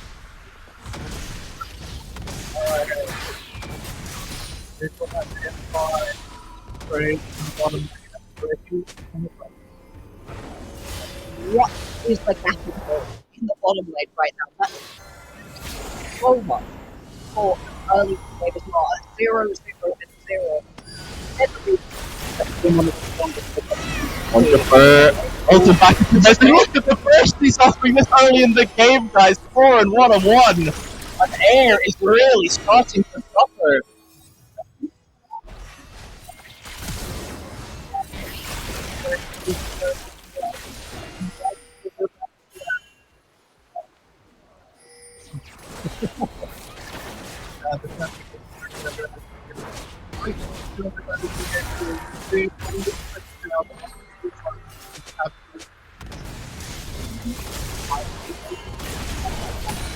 A little bit more at the moment. It seems like they're going to be going right towards these grubs. Okay, we have the grub fight here. Lunkafer gonna start out nice and early, using that power that he's built up. He has complete domination of the jungle so far, but now Praise, Seneca bust. They're looking to push them out, engaging into that. Rengar flashing in first with a big damage from Melendio, ripping the feathers back. They've isolated the Rengar and bust. Picks up the credit, Venom Crest, strike back in the laning phase. They're not going to go down quietly. Seneca now in with the ultimate. Between the towers, JB caught to the 1v3. A shutdown for Callista. And the honeymoon period for 200 Bandits in this early game is coming to an untimely end. Double for Rhythm. And it's just a great team fight right there out of Venom Crest, and it all starts with just so much aggression right here out of Phrase and Bust, despite the fact that they were pretty much alone at the beginning of this fight. It doesn't even matter. They're able to pick it up, and this is the Venom Crest that we know. Yeah, sure, they aren't able to get the best early game. It doesn't matter. They just team fight better. The bridge, like we saw in game number 2, is not coming to pass. Loopy will start to get into a fight here. It's not a big deal for the Scion. We mustn't overreact because the weak side is pulling people away. What 200 Bandits can do with this is getting a little more limited. Their AD carry weaker than they normally would be at this stage in the game because of the way that 2v2 has gone. Praise might push big knocker. Praise caught up now. Lunkafer's back roll and the shutdown. Handed to the Rengar this time as Bust. Seeing if he can keep them alive. Rhythm wants to get stuck in there. Seneca around the corner. But Galio in with the ultimate to keep them at bay. Drops the taunt. Kenny likely the sacrificial lamb here to open up a Rhythm killing spree. The Dragon Spin started but instantly peeled away. Kenny and Phrase feeling the pressure coming all in onto those fights. Maybe not necessary. We'll have to see. Venom Crest taking the dragon away. 200 Bandits not quite feeling confident enough to respond. And look at where the kills are going right now for Venom Crest. They are going onto Rhythm. Rhythm opened up this Four Nations tournament with a pentakill on Jhin in the very first one. It's just been a great split for him so far, and this, despite the fact that you managed to get this initial kill and it's good, you then over-aggress a little bit, I think, right here as Kenny. You were going to be able to survive, didn't need to go in for the taunt here, could have just stepped away. Instead, ends up giving over this kill, like we've been saying, to Rhythm, and he's right now in a great spot to be able to carry his team. I could maybe almost see it working out if Venom Crest had both ultimates ready, but Phrase and Bust did not have the setup there. The Rengar does fall fast, but you need to hold him still. You do need to stack that damage on top before it can be cleansed, and before the Rengar gets another rotation in. It's a big threat right now from 200 Bandits, but you need to wield it in a way that Rhythm, the Air, fall before things can get out of hand. Venom Crest now overloading this top side, looking to maybe catch JB, looking for the last few plates. Lunkaber's there ready and waiting, and Kenny in the brush. They've got answers as Seneca goes in, doesn't find the knockup, still gets 2 roots. The Lunkaber evaporates the Nico. Rhythm's looking for an angle, but he just can't find it. In comes Lunkaber looking for more. Loopy around the corner. Air though gets one back, and the Scion cannot catch the Callista. Loopy goes flying in right there, misses everything on the backside of that fight that looks so good for the 200 Bandits. They lose out onto their mid laner, and Venom Crest, all of these fights, they're able to fight back, they're able to get something, and now Lunkaber being forced out of his jungle, gonna lose out onto his red buff as well. Venom Crest, in even the worst looking situations, still come out with little scraps every time. Stressful hands going up in the venue as 200 Bandits are starting to slip. They do get another kill onto Lunkaber. The snowball piece is still enabled. There does have to be a team around it. There needs to be wheels on this train. And right now, the Bandits are starting to fall apart. Loopy likely on the receiving end of a dive. The turret's not going to be long for this world. Seneca and Phrase have the damage. They have the CC. It's another death for Scion. What's the answer for 200 Bandits? There's nothing for them to do on the map. No, right now we're just waiting on the next little few objectives to be spawning. We've got a while until the next Drake, almost 3-4 minutes on that one. There will be a Herald pretty soon. I think Venom Crest, though, are in a great spot to be able to take that one. They've got priority in the top lane. They're getting themselves a good bit of push into the mid lane as well. You can see roaming multiple members around. What's the response out of 200 Bandits? They can't just let this go. There's a little bit of misassignment. Too many carries in one place at one time. Would have been nice if they'd have got that tower down, but the 200 Bandits are not farming as efficiently on the cross map right now. That means when you do come to this next fight, when it comes to a head, people are going to be slightly less enabled to deal with air, to deal with rhythm. And the Jace Callista does so well at chipping at a tower and then going all in once as this wave comes forwards. Yeah, they're going to be able to push this one forwards nice and easily right now as Venom Crest. You've got 2 big members right now sat on towards the top side of 200 Bandits. They're just not going to be able to respond to this one, and they're beginning to bleed out in terms of the gold. It's about 4,000 the advantage right now for Venom Crest, and it's going to be turning into item advantages very soon. Second items are well on the way. Difficult position.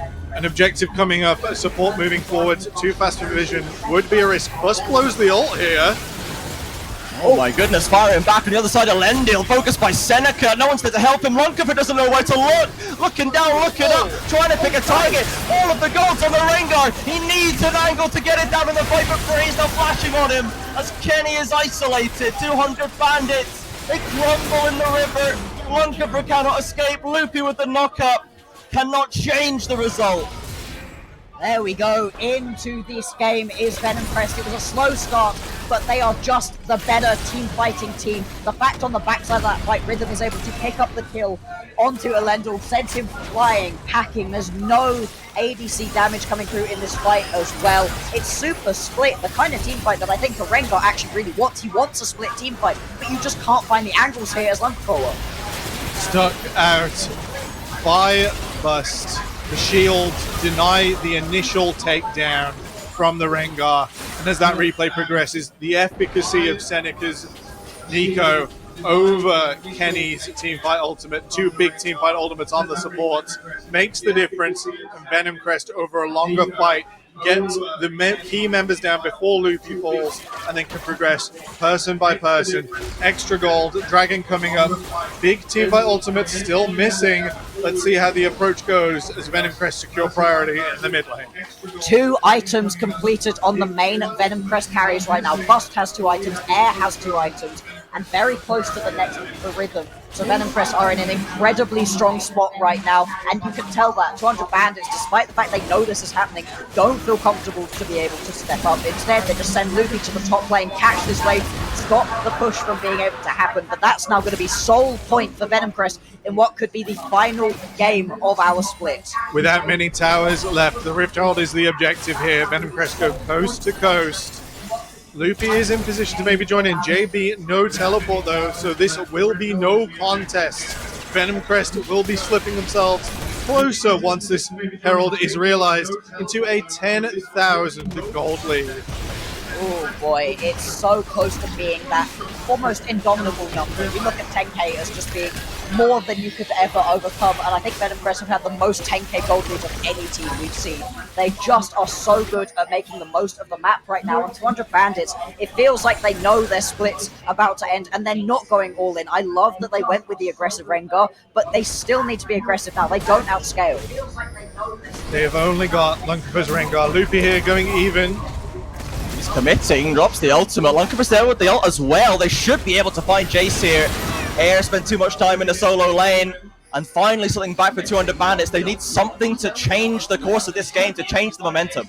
JB, no teleport out here. The cross map will find 200 Bandits mid laner. Oh dear, JB. Lovely stasis to avoid the Nico ultimate, but that's about all the positive things I can say about this situation. Nothing more that you could really do right there. The cross map is great out of Venom Crest again, something they've been really good at doing. And the desks did a great job of highlighting. This Venom Crest roster was built for the UKL. It was built to do bigger, better things going on. This is a lot of points towards the RPS. This Venom Crest roster is going to want to do more going on further. 200 Bandits feels like right now are a stepping stone for them on an even bigger journey. It's good enough to be Four Nations champions, but you're right. What waits beyond? The RPS looms, a few months away still, but not only to win your first championship in person, in real life in Manchester, but to do it in such fantastic style. Only the threat of this Rengar breaking an approach is stopping Venom Crest from absolutely walking this game. It's not just the Rengar. The Rengar is the key point, absolutely, but there is a chance here that a big ulti combo between Loopy, JB, and Elendil could work. It just hasn't felt like they've been able to find it. They're losing the Atakan so easily. Are you sure it's enough? I'm not sure it's enough. You gotta hold on to a little bit of hope. You gotta hold to a little bit of hope that they can put all the jigsaw pieces together just in time to turn this one around. All you need is something to revitalize yourself, to get your head right. Loopy now under a bit of pressure. Frey is looking for more. Seneca is behind the root. Rhythm jumping in, jumping out. Obviously, it is still a Scion, no matter how Frederick Ballista is. 200 Bandits now, trying to get a bit more position in mid. Alright, movement over towards the Dragon. It's still 2 minutes away, so this is just angling onto mid lane. Lunkafor is in here behind Praise. Isolated. Loopy found a way in, but it's onto the clone for Seneca. The Rengar to 1 versus 2. JB helping out right now. The Seneca ult whiffs. 200 Bandits just still cannot find an angle in, even with the misplays. Kenny and with a flash, with a top, with a knock-up. Lunkafor tries to find it, but Rhythm still lives. Gallywin with the ult to try and keep the Rengar alive, but he can't. Fast as the rampage. Flight from air. Venom Quest pounce on the aggression from 200 Bandits. They pushed, they desperately pushed to find a way back in, but Venom Crest are the ones taking them down. And this is going to be a massive team fight right here for Venom Crest. They're going to ace onto 200 Bandits, and they can push through mid here. I don't think they can end, but it is the team fight that they needed. Plowing towards the base, the glowing of the grubs, enough to blast through these towers. The minion wave will stay alive. Rhythm does so much damage, and with the Rift Herald behind them, they are going to at least take the inhibitor here. Those long respawns only Kenny up as the rest of 200 Bandits come out of the base. Oh my lord. Venom Crest, how do you get away with that one? I really hope we can get a replay, because it looks like it's over for Venom Crest multiple times. Okay, Lunkafor's got something. That's a shutdown. That's the Rengar punishment. Yeah, it's something at least. But the thing is, you've caught Seneca. That is good. They couldn't get on top of Rhythm in that situation, despite the fact that he was jumped multiple times, flash torn out of Kenny, aggression out of Lunkakoa, JD trying to drop the ulti, and it just doesn't matter. Rhythm has been such a good ADC for us, and he was showing it there, the fancy feat to keep himself alive and still be dealing the damage. There's a reason that Callista's so strong at the moment. She's a great champion, but she's also so hard to play like this. So Loopy forces the initial engagement, tries to bridge the fork. Maybe I should have a bit more faith, Bloxer, as they completely pull out Seneca's ultimate, delay the fight. This is a really good position. The flash forwards patching on to Rhythm would do such excellent work, but you gotta call the flash still up for Venom Crest AD carry. Once that safety is secured, this reversal as we go to the picture-in-picture, this dragon under contest. Oh my goodness, 200 bandits, they need to stop the soul going over here, but it's picked up by Phrase, he will not be denied. It's 200 bandits already suffering Lonkafer, the centerpiece, the linchpin falls, Loopy abandoned, Alendo running for the hills, and 200 bandits are scattered to the winds. And this is gonna be it. Venom Crest, they managed to pick themselves up the final kill, another ace, a triple right here for Rhythm, and they're gonna be pushing through the mid lane. This is gonna be it. The death time is far too long to save the bandits. The minions already crashing down on the Nexus tower. The coronation of Venom Crest, long foretold, finally realized. Clean sweep split, not a single loss to tarnish this reputation. We knew they deserved it, and they absolutely smashed it coming into today. UK and Irish League peaks with Venom Crest. Congratulations, Four Nations champions 2025 winter. Venom Crest, you have earned it. Oh, look at the excitement right there on everybody's faces. They're so happy to have been able to win that one. Nah, bro, not with the L9. down, The put it Zayas down. said they're dropping all of it in there. They're a bit too excited. We've got to stop them. Oh, man. For good reason, though. For good reason. We were talking about this behind the scenes. We were saying, hey, we've had dominant teams in the Four Nations before. The UKL is a storied tournament. But have we had anybody not drop a single game? I don't think so. I think this is the single most dominant team that we've ever seen in the UK. But have we had anybody not drop a single game? It's been a lot. Champions in winter. Congratulations, all bust. You've been here before. You've done it again. Phrase and Air, new to the throne. Rhythm has been strong in the past.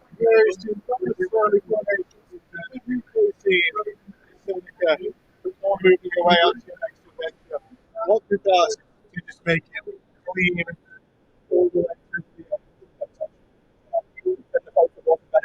The ace, the owner, and Venom Crest couldn't hope for more coming down to a live venue to watch the team compete. You see them put performance like that. That is the dream, right? Been working for so many years at the board, building up the NLC, down here in the Four Nations. This is one of the people who has really committed over the years, dedicated so much to this community and this sport. And now this is going to be one of those moments where you think this is worth it. I think we're going to go back to the analyst test for now to break down that series. Thank you, everybody. We hope the cast made it to at least half of it. But let's see if the analyst can break it down a little further. Made it to at least Thank you very much. That is the final game. 3-0. Venom Crest undefeated. As Arcos has said, it has been a great showing from them. It has been super solid. And what can we really say? Like they deserve to win it. Venom Crest have looked like the best team by far. I mean, what more can you say? There's been a couple games that are close, but let's be realistic here. There was maybe one in the entire season that was close to being a loss for Venom Crest. That is an absolute phenomenal run.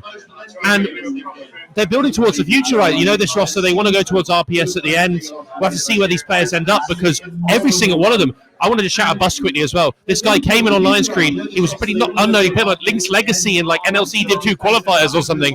And he comes in, looked great on line screen. But this split, he has been absolutely phenomenal. Yeah, honestly, great job from beginning to end. Venom Crest have just looked consistent. They've looked solid. They've just... I'm running out of compliments to give this team, honestly. They've just been so extremely good at playing their style and forcing teams to play their style. And, like, that kind of just makes your job easier because, oh no, they're playing our style, the style we have prepared for and we have practiced and we know how to win with and how to play against. What are we gonna do? End up going the flawless split all the way to the end. Congratulations to them. The winter title is theirs. Commiserations for 200 Bandits. Fantastic run into the from the lower bracket. I wonder what we'll see next split. And I think you make a really good point, right? Like, teams don't always stick around for very long. It's a little bit sad that we're not going to RPS right now because this team looks so good, right? This team looks so good, but we're not going to have that, right? We're going to have to wait. We're going to have to see what those iterations there are, and then hopefully we're able to kind of see what goes next, right? Because realistically, this team is strong, but I think there's ways they can build it up, and there's ways they can definitely make their team strong again. So I definitely feel like VenonQuest, they've shown a lot. But let's get into this game. Let's break down this last final game for us, right? Let's get into some of the VTs. Let's roll Rengar First Blood, because it was a pick we were excited about. We were super happy that we saw it. It was a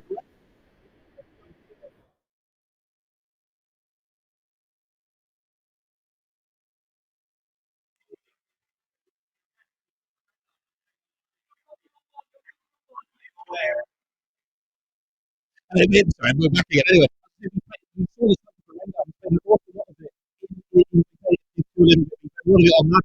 And like, is this going to be the one? Is this going to be the game early on? It looks so good. Got the thing of warfare as well. This Rengar was the member overall. So good. Too much for the Bandits to go. Yeah, and it's also cool. I'm playing an assassin. Most of the team there is very well communicating. They're really good at playing together. Synergies there. It's really like a little team player. Especially when you have the top team and they're doing the there's always the good ones. But then there were some serious moments from how they survived. I don't know if we ever did a replay already. If we said some of the team fights, but it depends on where they're able to do so much more than Chris.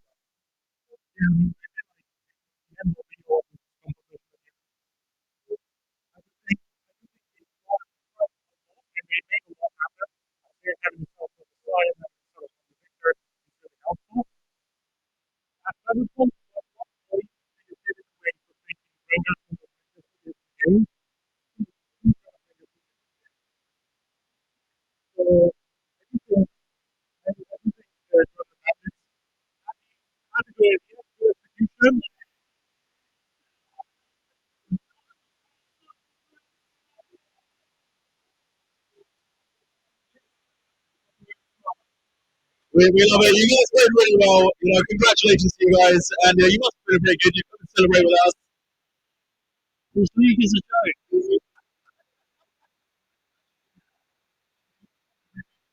Strong words of confidence. Maybe we'll see them back. Maybe they're going to get back. Who knows? Either way, you know, it's all good. We're going to go last game as well. And it was a worthy win, right? Like, I don't know if you're coming through.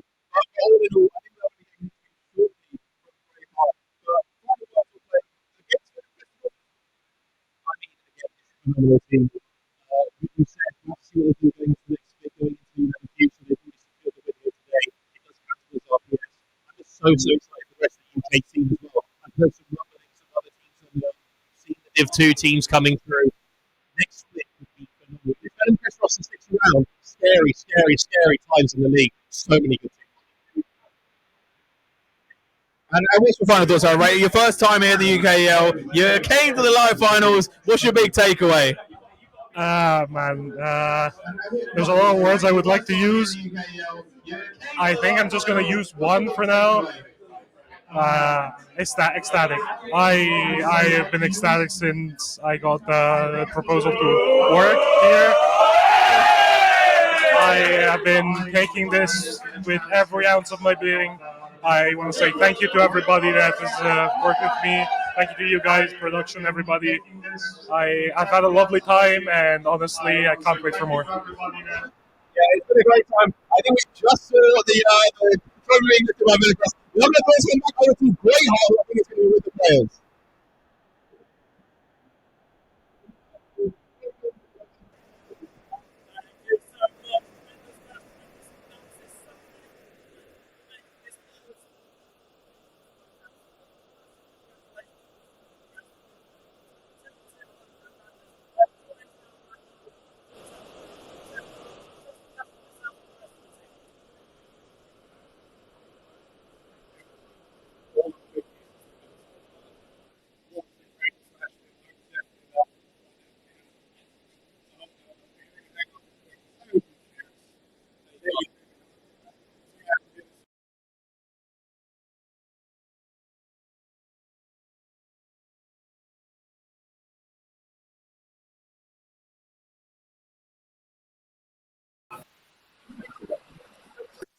Alrighty, hopefully you can hear us this time. I'm joined by Temple, the talent lead here at Four Nations. It's been a great series, fantastic finals. You're on the cast, amazing cast from yourself and the rest of the team.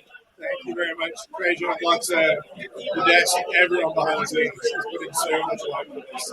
Really appreciate it. I think this match, I was definitely there. You've done it well. You know what? Very handy. Very handheld, very mobile, very demure. And we've had an amazing time. Thank you for Samara in Manchester. Massive Huge thank you to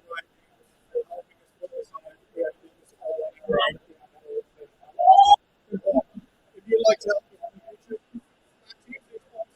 we wouldn't mind some partnerships, jump into the at the UK. We'd love to hear from you. Let's get something to watch so we can do it bigger. If you've been watching, hopefully the classic. Well, thank you so much to everybody who's been here. I've already said, incredible production team behind the scenes, both today and across the rest of the split. Also, analyst desk have gone by all the fantastic talent, the casting, the players have played, everybody out there who's watched that Twitch channel is grateful. The players, Silver Joy Division, we are in Manchester. You can catch us making the grand final live tomorrow on the UK Twitch channel. We'll be there. Open qualifiers are wrapping up with the promos and relegations on the way. Open-ended ecosystem. Everyone get involved. Grab your friends. Stay locked in for our next qualifier that will promise split in just a few months' time. You can be on this stage. You can be here live. Or wherever we end up. It has been such a magical adventure. I'm going to split. This is really, truly delivered.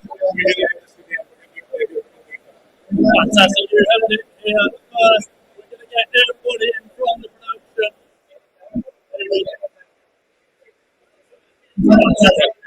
This is definitely going to reverb. Everyone gets ready. What we're doing?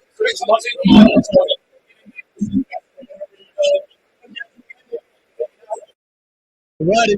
This is slightly on the fly. By the way, I think are we getting the talent behind us? Is that what's going on? I mean, in the brief meantime, let you know that this entire time I've been holding a laptop and my left wrist is absolutely exhausted. So the sooner this thing gets covered, the better.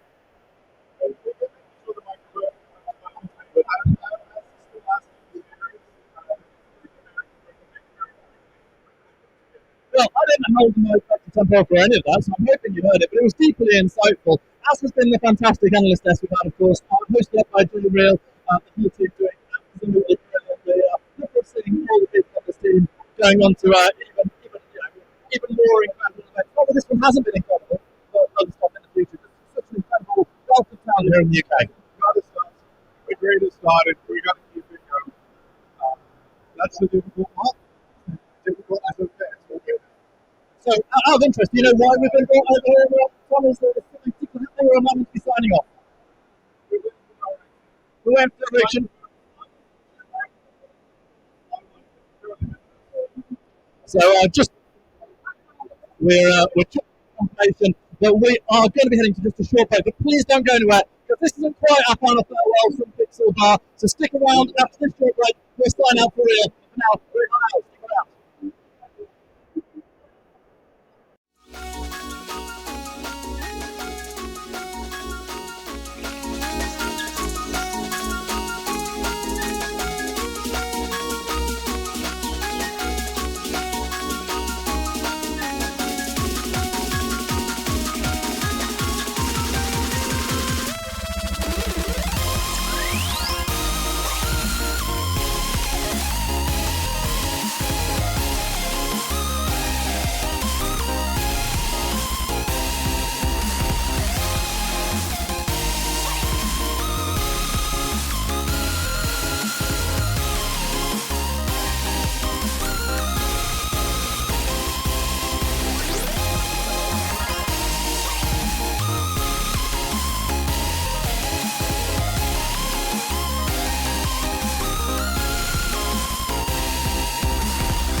interview coming in now. I am joined by Alex Okyosinji. He's the founder and operations director of UKL, who have been hosting 4 nations, making this tournament run so smoothly. How are you feeling on the back of this incredible run? Well, honestly, it's just been amazing. I think, to be honest, like we never really even expected to do this so soon. It was more of a plan for later in the year. So, yeah. Better. Okay, yeah. So, yeah. Well, all I just saw was Temporal come in and basically tell you to play the trombone there. I'm not sure what that was about. You know, there's a reason I work on the back end and not on the broadcast. I mean, I'm just distracted because we've got blocks are next to us standing up, but we're sitting down with the same height. So, so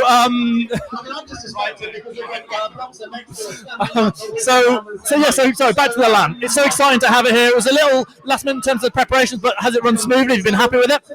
I would say the last 2 weeks has been very stressful and very chaotic. Today has gone super well, though, I think, honestly. To be honest, just seeing how many people in the venue here is like makes all of the last 2 weeks of stress so worth it. Like, I'm so happy that the community's kind of come together. And, you know, there's a lot of people that we used to see at, like, Insomnia, for example. Rest in peace. Yep.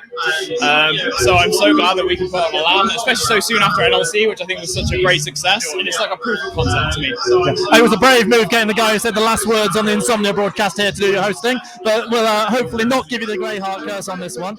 And we've obviously had just such a fantastic time. You've said it was worth it. The question is, does this leave you wanting bigger things? What's next for the 4 nations and UKL? Now we've done this once. This was our proof of concept. We've shown that we can do it. You know, we know that there's been a few little, tech issues and all that. This is our very first time doing it. You know, it's in a new venue. We haven't had a huge amount of time to prep, but we're doing this as the minimum now. I always have had the philosophy that once we do something, we maintain that and we try and grow. So even if it's this for the next spring and for summer, yeah, we will do this again for sure at the end of spring. I am gonna say that for certain now, and I can't wait. I'd love to go to bigger venues. You know, one day we can look at Wembley. You know, that's the dream. But maybe I'm dreaming a bit too much. Well, we had myself and Temporal, your talent lead, earlier on, giving shout-outs to everyone, to sponsors, to casters, the rest of the fantastic broadcast team, our wonderful production people here at Pixel, all the players. We've done all of those thank yous. Were there any that you'd like to throw in yourself? Yeah, so the very first people I need to thank, because they're the ones that pushed me to do this despite my absolute complaints and very stressful days where they probably didn't see the best of me, is obviously Temporal, Sec, Corbin, Zoe, Casual Cutie, our marketing PR manager Tom, who's not here today unfortunately, and yeah, my management team. Like, those guys have put in a lot of legwork for this. They pushed me to do it. You know, maybe I hated them initially for it when I was like, oh, budgets and all this and that, but we made it work, and I'm so glad that we did. As for that, always a thank you to NLC and Riot. You know, they helped make this possible, and just everyone here. Actually, before I say everyone, Rod for also helping us really kind of push this, because they did the same thing during summer last year. So shout out the Broad Boys. But yeah, thank you so much to everyone that's turned up, because I'm honestly blown away, and I think after a few beers I might get a bit emotional. Speaking of those few beers, we've done all the professional bit there. Brod and friends have assumed me the beers are about to start flowing, and frankly I want to be in on the beverages. Are there any final thoughts from yourself before we sign off this fantastic broadcast? It's just been amazing. I woke up at 6 this morning. I drove 3 hours to get here, and since I got here, I've just been non-stop. I still haven't really processed anything. Like, my brain is still in work mode. I'm still thinking about tweets, doing an interview, whatever. I think in about an hour or two, especially after, another beverage, I think it'll all start to hit me, and I'll be so happy with how this has gone. And just thank you again to everyone for turning up. This is incredible for me. And a massive thank you from me to yourself and to the rest of the team for making things run. Thank you so much to every single one of you out there watching on Twitch or wherever else you may have caught this fantastic 4 Nations final. Fantastic. Congratulations through to Venom Crest, our champions. Keep your eyes on them. There's big things coming for them. But for now, from myself, Greyheart, here live at Manchester Pixel Bar, we're signing out. Goodbye. But for now, myself, Greyheart.